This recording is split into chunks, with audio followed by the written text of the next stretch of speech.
Somebody cut a 5-pointed star into a peninsula in Kazakhstan and the internet has decided it means something apparently. Did anyone else actually take a little look at the shape first? Okay guys, breaking news, an abandoned rocket has just crashed into the moon. Yeah, here's what we know. So it's the upper stage of a rocket booster, which of course belongs to SpaceX. It weighs about 4 tons, pretty big, and it's the size of a 5-story building. And it's been drifting around in space for a full year now. Until today, traveling at about 5,400 miles per hour, which is 7 times the speed of sound, it crashed into the moon with the equivalent force of setting off about 3 tons of TNT. Pretty big. Now, NASA said that it's left a crater of about, 20 to 30 meters wide, which, considering the whole moon is full of craters, it's not that big of a deal. Now, instead of this being a major concern, like, oh my god, this is crazy, they kind of are just a little bit chill about it. They're saying that it offers scientists a chance to study how spaced debris, which is, becoming more prevalent up there, how it could pose a risk to astronauts, because obviously they're trying to build lunar bases now. So, we lived. So the rocket that hit the moon was never a SpaceX one. That was, well, the first call, and it got corrected within weeks, with the object traced back to a Chinese launch instead. Apparently nobody bothered updating the clip, 3 tons of TNT and the wrong name on it. Today we are looking at bacteria versus vinegar under the microscope. Will the bacteria survive? Let's find out. This is what the bacteria looks like before we add any vinegar. These bacteria are found in your sink, and they would make you sick. Let's add some vinegar to this slide. Have a look at this. A wave of vinegar passes through, and the most amazing thing happens. The bacteria are killed almost instantly. The vinegar destroys the bacteria structure. This makes it a pretty good cleaning solution. Let me know in the comments below what I should try next. I could stare at this all day, which I find slightly worrying. So this dad bought a failing car wash one day and actually made it incredibly successful just by mainly hiring people with autism. It all started because John Dieri was really worried about his autistic 24-year-old son Andrew and was losing sleep over what would happen to him when he was no longer around. So since he knew that 85% of adults with autism end up unemployed, he just came up with the idea to start his own company to prove that autism can actually be a competitive advantage, not a disadvantage. Since many people with autism are really good with structured tasks, following processes, and attention to detail, John and his other son, Thomas, decided to buy a struggling car wash in Florida and hire people on the spectrum for 80% of their workforce. It was a lot of their first jobs ever, and since they were all incredibly grateful for the opportunity, they each brought a special kind of work ethic and passion in every single day. So even though a lot of people actually called John crazy at first, his new car wash was so successful that they ended up washing almost 5 times the number of cars as the previous year and even opened up 2 more locations with the same values. John has since hired over 500 different people with autism, some who even become managers, and his son Andrew just couldn't be prouder to have inspired the whole thing. How many are we going to do this weekend? Hopefully over 1,000. He was frightened about what happens to his son, so he built something that outlasts him. And I suppose 5 times the cars and 500 hired, well, says that it worked. Most of us would just write a will, I guess. Hello and welcome back. If you're new to the show, my name is NEXOR. My job is to take you down the rabbit hole, but it's not to find the bomb. It's to find that very, very fragile, frail thread. Try saying that with grills in your mouth, which resides within all the noise and static, extract it and practice our discernment along the way. Now, if you're into that, good news, there's a hell of a lot more lined up. We are aiming for around 200,000 subscribers for, I think we'll say, the beginning of September. With how many of you watch, which are not subscribed, that is very much achievable. I would greatly appreciate it. It means you become a part of something bigger than just this channel. You clearly belong here, otherwise you wouldn't have clicked on the video. Anyway, enough of me rambling on. We've got a lot to get through, so let's crack on into it.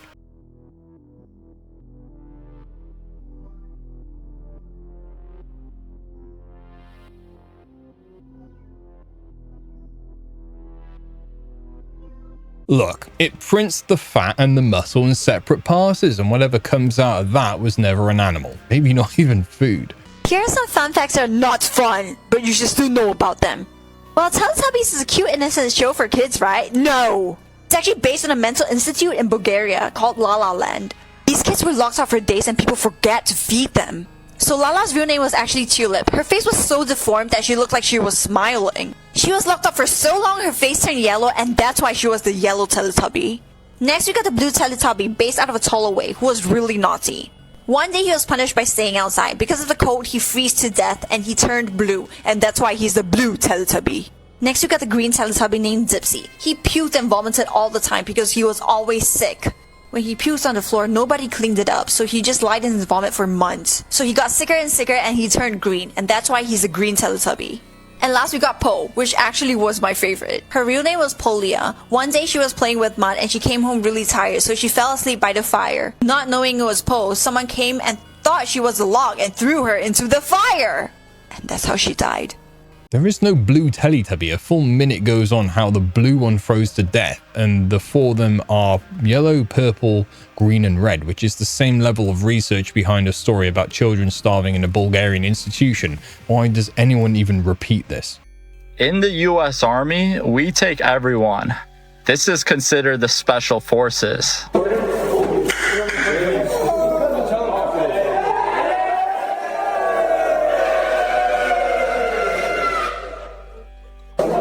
Good grief, the lad is screaming and nobody has told him why. But as a Brit, I can't really comment on this one. Everything is free. That's the matrix. When you realize that everything is free, food is free, water is free, shelter is free, it just take a little labor. Every fruit bears seeds, it just take a little labor to make it bear fruit again. Everything is free. Somebody decided that it had a monetary value. Somebody, we know who, decided. We were civil before this. We understood that. We only took what we needed.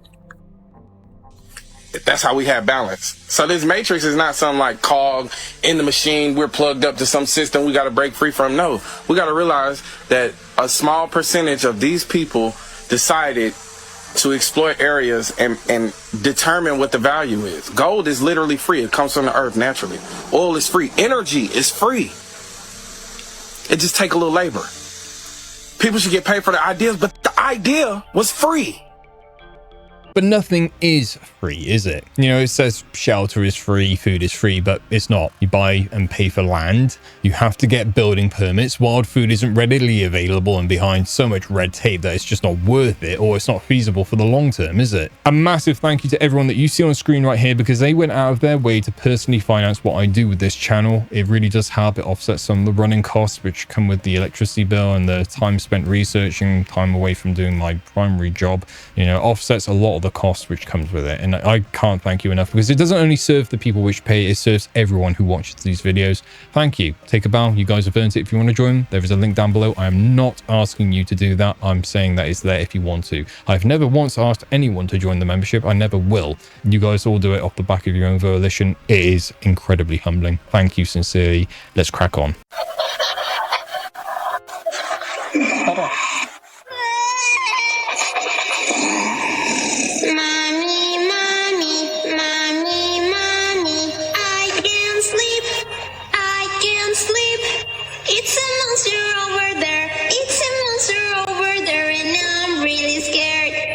Kids get handed a phone, and this is what the queue serves them: a monster, a crying baby, and an autoplay button. Who signed that off? We're not actually in the year 2026. We're living in the year 1729. Everything you know about history, every war, every emperor, every civilization, is only what you've been told. You weren't there. Neither was I. We just accepted the timeline we were given and never questioned it. But what if almost 300 years never happened? There's a theory that claims history was rewritten and an entire era was added to the calendar. That means today's date could be completely wrong, not by a few years, by almost 3 centuries. According to the phantom time hypothesis, we'd actually be living in the 1700s and nobody would know. The theory claims powerful rulers inserted fake keys into history to make themselves part of a more significant era. Most historians reject it because astronomical records, archaeology, and historical documents from multiple civilizations all support the accepted timeline. But it's still unsettling to think that everything you know about the past is something you had to trust someone else to tell you.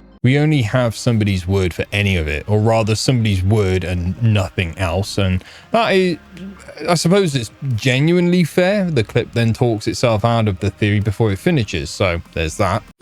这个尾巴你看这些不笨笨的了，不成这个样子，他们说这个已经晒几个钟都不死，是吧？这个应该有几个钟了，看到都成了这个样子，全部成了出来了。我们今天拿一条上看一下，还有这个他们说遇水就能动起来。看一下是不是真的。来，我试一下，拿点这个神奇的洞洞啊，来看一下。哎，有没有反应？喂。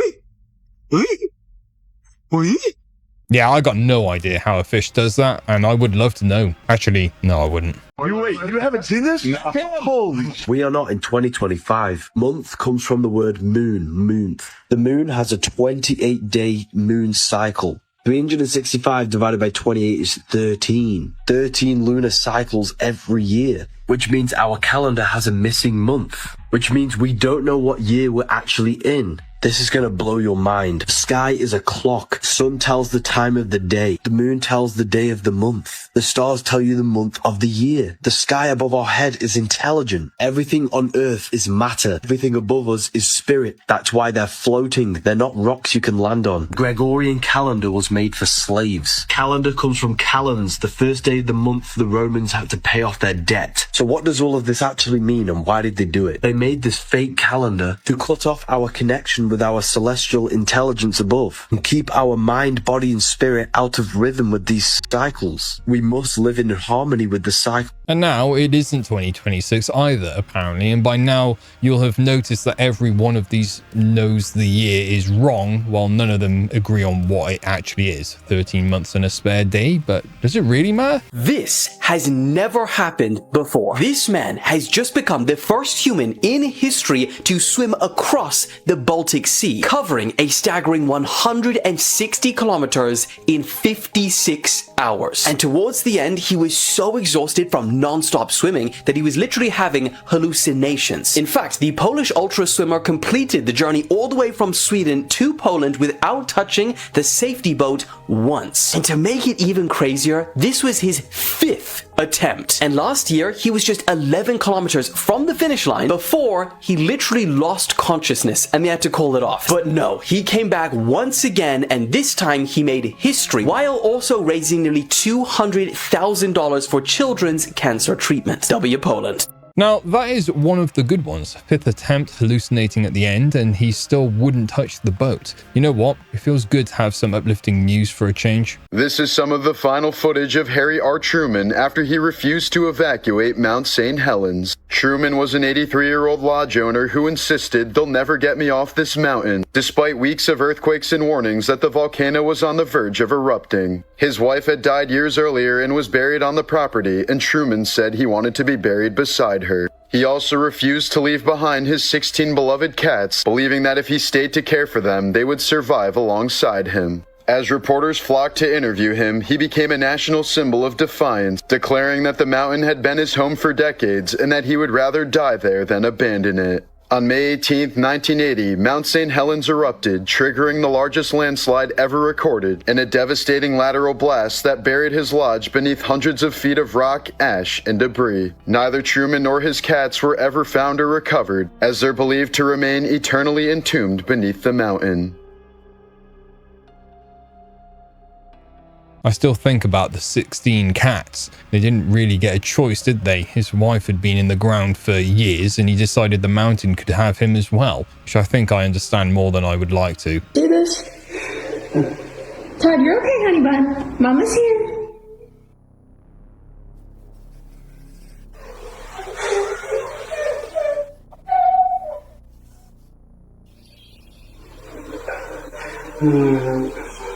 Holy sh**.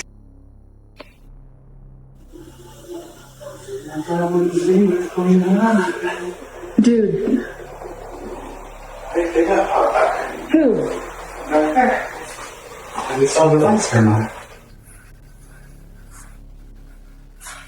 That caption says rainbow lightning. Watch the footage again and tell me what color any of that was, please. But this is exactly what we don't want to see. We don't want to see them taking this water for their data centers. We don't want to see them siphoning it off. If I get a certain amount of likes on this, I'm coming back with a chainsaw and I'm chopping the pipe, baby. Water is the bit of this that nobody argues about until it has already been piped. You know, electricity you can generate more of, rivers you cannot. So the pipes go in quietly, the models get bigger, and one day the tap belongs to somebody else and there's nothing that can be done about it because the papers already have it all written down.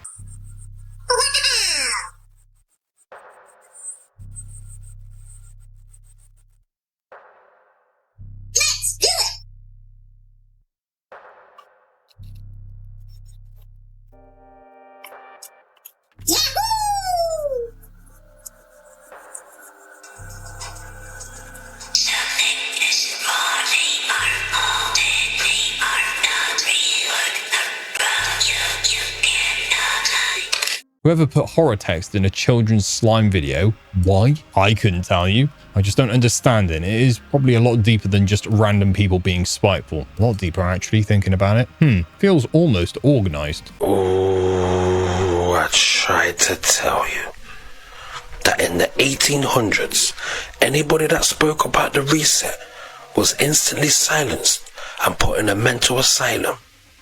And you didn't believe me. But when I say I got your ass, oh, I've got your ass. So in the 1800s, the number of asylums grew significantly as the mental health movement gained momentum. So much so that by the 19th century, there was over 150 public hospitals in America. And that ain't to mention the private ones. In 1775, there was about 71 hospitals. And then 5 years later, that tally rises to 139. And by the end of the century, there was more than one public mental hospital in every state. So anyone that didn't play along with the reset or tried to speak about the old world or didn't follow the new script was instantly silenced, called mad, and put in a mental asylum home.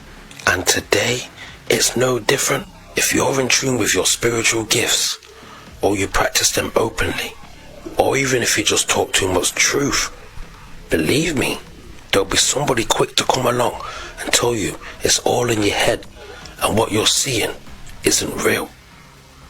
But the eyes are useless when the mind is blind. Just ask yourself, why and how could somebody build so many asylums in such a short period of time? I mean, these weren't no small buildings. Look at the size of this. We're talking megalithic structures, brother. Or just to be abandoned in a short period of time. Just look at this. Philadelphia State Hospital at Byberry. Founded 1907. Opened in 1907. So you trying to tell me these men opened up the hospital in the same year that they built it? Oh, you son of a ballbag. These buildings are from the old world, the previous civilization, before the reset. All they did was rename it and repurpose it. Well, the argument is that asylums went up in the 1800s to bury anyone talking about the old world, and then the evidence produced for it is a hospital from 1907, which is the wrong century on his own timeline, just saying. 2 lines in a Wikipedia box, one for when it was set up and one for when the doors opened, both reading the same year. That is a box, not a building appearing out of thin air. Anyway, I think plenty of buildings have pasts nobody advertises. This one just isn't the proof of that. If you really read into this and look close, like he's saying, Mickey and his alter ego, right? He is drawing the mouse. He is the mouse. I don't believe that. Look, he's got Mickey in the water, entrapped in the water. He's even got Mickey entrapped in the water. This is giving psychopath. This is giving psychopath. And he's owned by who? America. Here's the shield.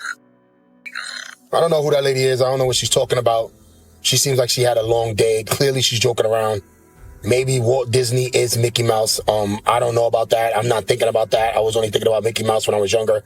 Something's going on here, guys. She was putting things together that did not exist. People have been saying a lot of things about Walt Disney for a while now, guys. For a long time.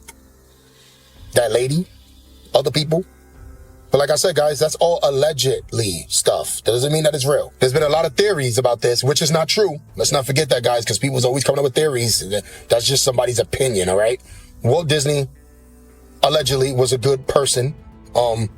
Opened up Disney World, did a whole bunch of movies, Disney Channel, stuff like that, guys. Something's going on with Walt Disney. Clearly, that lady pointed something out. That's not true, right? But of course, guys, entertainment purposes only. Don't believe nothing that lady says. That's just a lady on the internet. Let me know what you think about this, bro, because she was putting things together that didn't make no sense, for real. I'm out. He tells you it's nonsense, then that something's going on, then that it isn't true. To be fair, that's most of the internet these days. and believed his wife was a witch and wanted to test his theory. So his wife comes home, sees the salt line, and she freaks out. Watch this.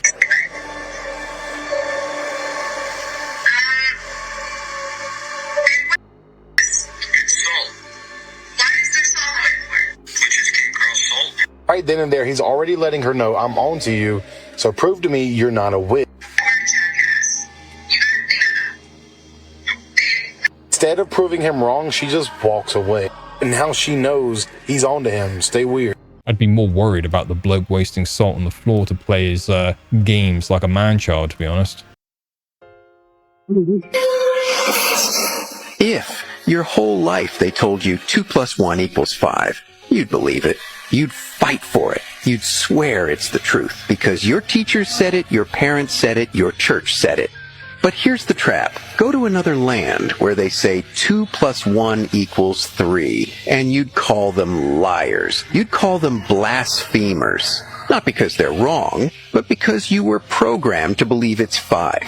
See, you don't defend truth. You defend the code that was written into your mind. Your subconscious is the software. Your conscious mind, just the screen. And everything you argue for is just the program, not the source. That's why most people never wake up. They never go past the screen. But if you go deeper, beyond religion, beyond belief, beyond all the scripts, you meet something they never wanted you to find. The real Christ. Not the one they sold you, not the one in stained glass. The Christ within you. The hidden code waiting to switch on. The first half is genuinely fine. You get, taught a thing before you can weigh it. You defend it later as though you chose it, and that goes for all of us. The devil is not a real entity. If you look at the inverted pentagram of the devil, you'll find these 5 Hebrew letters surrounding it, which spells the word Leviathan. Leviathan is described as a great sea serpent or dragon. As we all know, this is not a real thing. We do not have sea serpents or dragons. It symbolizes a chaotic, uncontrolled force, such as emotions. Because the human soul exists in 4 dimensions at once. On Earth, the physical body, water, the astral world, the emotions, air, the mental world, and fire, the spiritual world, the willpower. So the emotions, the uncontrolled forces, and the sea serpent represents a chaotic emotions that lead to destructive actions. That is what the true devil really is. An uncontrolled person bringing evil into the world. You gotta appreciate the humor, right? It is funny how the occult explainer is the one saying the devil isn't a thing. Now, I don't know enough Hebrew to argue with it, so I'll leave that where it is. The other day, I made a video talking about the theory that our world may not be shaped or structured the way we've been taught growing up. I went over the 3 main theories people have in contrast to the heliocentric model, which is bigger Earth theory, flat Earth theory, and inner Earth theory. Many people in the comments brought up how we have satellites bringing us images from space, which should completely debunk any ideas or thoughts that we have of the Earth being shaped differently than what we've been told.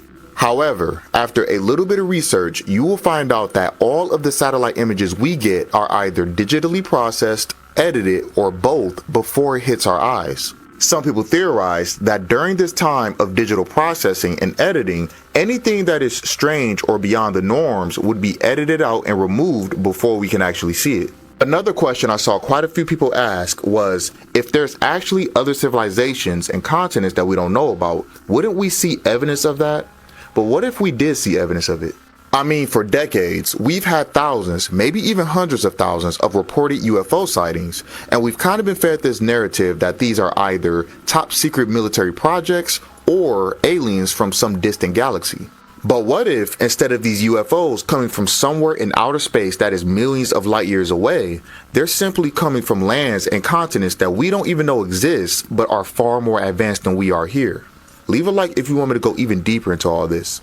I can get behind this theory to an extent. I draw the line at aliens, though. What you are looking at right now is the deepest underwater photo shoot ever, and you are not going to believe just how much effort it actually took. Because this photo shoot was taken at the Hydro-Atlantic shipwreck off the coast of Florida, and the photographer and his model had to train for over a year to make this possible. These pictures were taken at a depth of 163 feet, breaking the world record for the deepest underwater photo shoot, but that isn't even the most insane part. This was even more impressive because it was taken below the 130-foot decompression zone for more than 10 minutes, and Sierra wasn't even wearing diving gear. The entire shoot took over 52 minutes, and in between takes, the safety team would have to come up and feed Sierra oxygen. Keep looking at the dress. 160 feet down, no tank, 50 minutes of it, and somebody still thought about the styling. Crazy.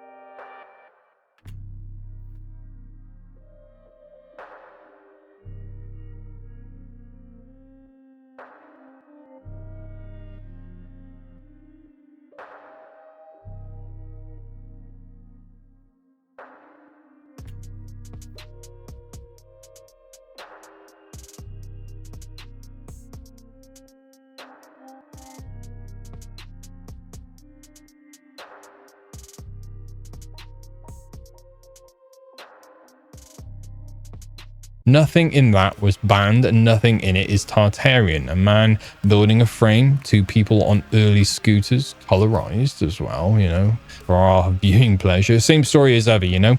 The title does the work and the footage does little to nothing. Nobody would have believed him if he didn't record this video. On August 12th of 2017, a disturbing video was uploaded by a man named Richard Grebenik. After many nights of seeing this pale humanoid figure resembling the Rake, since nobody believed him, he decided to set up a camera recording his backyard where the figure was last seen when the following is recorded.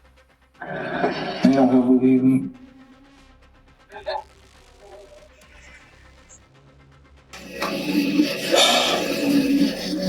It's a freaking thing, look. There it is, there it is.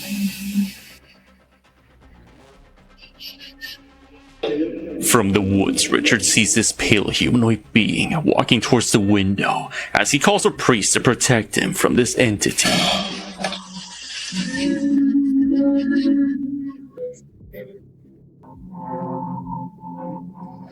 It's believe me, it's the only one that will believe me.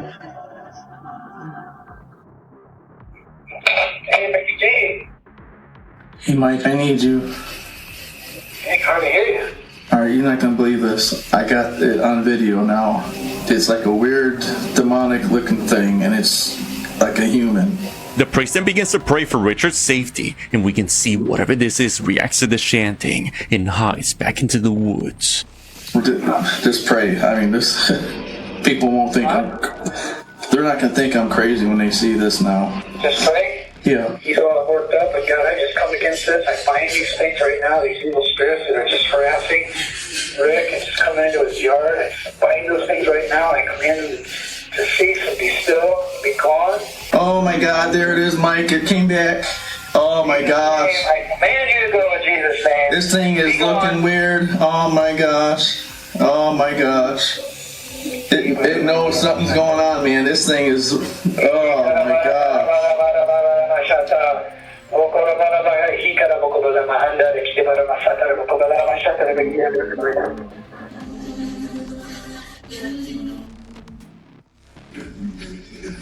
Oh my gosh, I don't know what happened. We got disconnected. The video was uploaded before AI, so is it a skit? Or did this man capture something we were never meant to see living in those woods? Let me know what you believe. Every one of these hides the same detail, and this one admits it right up front because he set the camera up and pointed it at the spot first, apparently. Nobody films an empty garden for days at the exact spot something you think might happen, and whatever walked out of those woods in the footage just turned up on cue when the battery was full and the camera was right there and in focus. And new tonight, a glimpse of our region's history now visible at the Folsom Lake Reservoir. Extremely low water levels have once again exposed a historic town that was flooded when the Folsom Dam went into place. Now, this is clearly not just structures being buried, or in this case, sunk, like we originally thought. This is also items and gold, resources. It is a timeline manipulation, but it's also a commodity manipulation. It goes along with everything that we've ever said. This just exposes it so much further, that even the scarcity of gold is a lie. or at least the fact that it isn't hard for the Earth to produce it. They just found the exact locations that it was being produced on a massive scale. They took enough gold and then sunk the rest, and made a man-made dam in that location so that none of us, 70 years later, could get in on the game. If they didn't sink these locations, then Johnny Boy from 1980 could have walked over to the Folsom Dam location and picked up some gold and been rich for the rest of his life. Specifically to explore what low water levels are exposing right now. Artifacts, foundations, and rock walls from a town that stood before the Folsom Dam went up in 1956, now visible, even though they're normally covered in up to 60 feet of water. This collection of artifacts right here, as well as these on an abandoned well, are examples of what California Parks calls illegally collected artifacts. And cultural resources experts are reminding us if we stumble upon them during a visit to the lake bed, we do not touch them, take them, or even move them. People could face fines of up to $250,000, or even jail time, for removing artifacts or disrupting the sites. We all would have done it. And what happens then? The price of gold comes down. Its value comes down. And these people that found the gold in the 1800s, the ones that have it today, they wouldn't be as rich as they want to be. It's not a coincidence that the main gold rush locations are now submerged underwater. And it's all for electricity, we are told, to make more copper. Not a chance. My main question for anybody on the fence is this. If they weren't trying to corner the market, if they really just wanted a dam for power, if they wanted all the gold possible, why didn't they find every bit of gold possible in all of these locations until it was completely exhausted? Why submerge all of these locations, and I'm 100% sure there are more, that we will find, but why submerge these locations that are known for the earth producing gold and have millions of ounces of gold ready to be found? You would never submerge these sites if you really wanted more gold. You would never submerge these sites if you didn't have an agenda. From California to Nevada, to Missouri to France, and even Africa, it's the same exact. I'm with him on the feeling and nowhere near him on the reason. Gold sits where rivers put it, and dams get built where rivers are. So that map is showing you a river system twice rather than a conspiracy once. That's the bit that actually keeps getting missed, I guess. You know, he's right about one thing though. I have to say, you can't go and look. And the only people who could tell you what's down there are the ones who flooded it. So who exactly do you ask? And on that note, that's us for today. So yeah, this rabbit hole consisted of a rocket which hit the moon with the wrong country's name on it, Teletubbies that may or may not have ever existed, or at least one particular color which got killed off in a horror story, or which I don't even know. I lost it at that point, right? I'm sure you did too. Everything else kind of just blurred into one big conspiracy, I suppose. But look, the whole point of this, we go down the rabbit hole together, and it's not to find the bomb, it's to find that very, very thin thread. Sometimes it's barely even there. Extract what we can of it and practice our discernment along the way. And if you're into that, I do this every single day. So if I earn your subscription today, hit that button, hit the notification bell. If you like this video, drop a like on it. Tell me what you did enjoy. Tell me what you want to see more of. But the most important thing that you can all do for me is stay safe, stay well, and stay curious. Until next time.